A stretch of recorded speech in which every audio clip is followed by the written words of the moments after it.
Don't go out there and save the trees. Don't go out there and care for the oceans until you also do the inner cleanup. I got to clean it up inside. If it's not clean inside, it's going to seep out from my pores. But I don't want to be one of those people who adds junk out in the world, because I'm capable to take care of my own junk. I want to leave a lesser emotional junk footprint out in the world. This is why silence is a prerequisite to consciousness. Not reacting, of sitting in the anxiety of not getting your way back.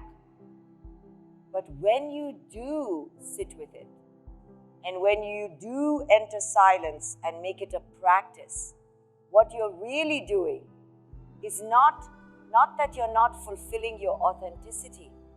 You're actually waiting for the highest response to come.